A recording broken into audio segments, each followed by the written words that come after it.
Hey there guys and gals. So what do we have here today? Well, we've got a 2011 STI. It's an older model.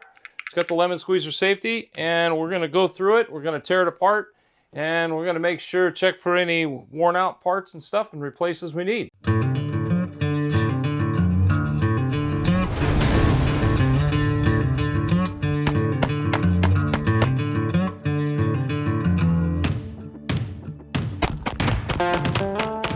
Alright, so we got the gun all tore apart, as we can see here, and just a couple of the details. We want to look at the hammer and the sear, and the hammer and the sear, pardon the distortion there, that's a CRT TV and digital, so it doesn't really work. Anyway, as we can see here, we got it on the jig, and we'll bring this into focus so we can actually see what the hammer and the sear relationship is now, and that looks pretty good. So it didn't look like that. The hooks on the hammer, which are these guys here, that's supposed to be at a 90, and then we want the sear with a nice flat engagement if we can, and then you tailor that depending on what you want for your trigger pull, but we had to recut all that. So that's a quick look at what we have going on the bench, and we'll get to the rest of it. Hey there guys and gals. So as you saw in the other video, we got the gun apart. I showed you the hammer and the sear relationship, and that's really critical. This is a single action gun, so your 1911s, your 2011s being single action, there's just a few things that you're really looking for. You know, especially with the hammer and the sear. Your double actions are a little bit more complicated in their functionality. 2011, 1911's a little simpler. However, these are very fickle firearms, and if you've ever messed with a 1911 or 2011, your drop-in parts, and we do have parts here. So we've got a Doug Koning hammer on standby. We've got a Nolan Arms sear if we needed it, and then an EGW disconnector if we needed them. However, in this particular scenario, we don't necessarily need those, but as you saw in the other video, we had to recut the hammer hooks and the sear to get that nice, good, hard lockup, so the gun's always safe no matter what. So what we'll do now is then I'll set it up, and I'll get the trigger pull. The trigger pull that I'm going at, since I've had to recut these, I want to make sure that we're somewhere in that 2.5 pound range, somewhere right in there. We don't, for the competition stuff, we don't want a crazy light trigger. That gets into unsafe conditions. So we'll get that all set up, and then I'll get right back to you. All right, guys, another quick pointer here on either your 1911 or on your 2011 is the trigger bow, which is this guy right here. When you're working on these, you want to make sure that you don't tweak it or bend it. And then your check to that is really simple. Drop it back in your frame, and we can get this in here. Come on. Get this back aligned. Hold your head the right way. Okay.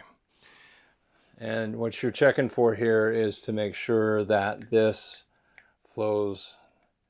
travels very smooth. And you can also take magazine, drop a magazine in there, and make sure that it doesn't hang up anywhere. All right, so that's just part of your checks when you're putting this together. Make sure that trigger and the trigger bow doesn't hang up on the frame. So that's the same for your 1911s or your 2011s. Let's talk about what we got done on this. Again, we pulled this all the way down. This was a full service, so we fully disassembled the gun. Every last part and piece came apart and inspected. So what are we looking for? We're looking for things that could potentially make the gun unsafe. In this case, for a single action, your hammer and your sear. So your hammer hooks and your sear. So that relationship, and we showed those details a little earlier, so I won't waste any time talking about that. And then your function checks. So obviously your function checks are pretty straightforward, and you can find this on any 1911 safety guide or for the 2011. And this is an older model, so this one has a lemon squeezer, so we'll do that check as well. So again, we make sure the gun is unloaded. And if I didn't mention it before, guys, when you're doing this, we've talked about this before, no ammunition on your bench, okay? So that's your safety tip for today. Okay, so again, gun unloaded, so hammer cocked. And so what do we want to check? Turn the safety on. You don't have any background noise or anything. Press the trigger. All right, take the safety off and put the gun up to your ear and pull the hammer back. And what you're listening for is a discernible click. That click means that your safety is not adjusted right, not tuned right, and it's allowing the sear to come off of the hammer hooks just a little bit. That's bad. Okay, this one doesn't do that. We already checked all that. And then the other one is the lemon squeezer. So again, without that press, we're going to do the same thing. We're going to press this safety off, press this, and do the same check. Nothing there. Okay. All right. So that's your basic checks for a 1911 and 2011, at least this model. Your Staccato, I don't think, has a lemon squeezer, so you don't have to worry about that extra safety. All right, so, and then, of course, we tore the gun all the way down, every last part and piece. We cleaned everything. We inspected everything.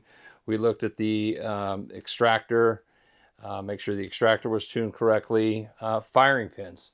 So firing pins, both in your striker fire guns and your hammer fire guns, I don't lube firing pins or strikers. So that's just me. The only lube I use on this gun, we've talked about it before, is CLP. And that is the magic. I don't use grease on these. I don't use any of that kind of stuff. CLP on everything. It needs to be lubed.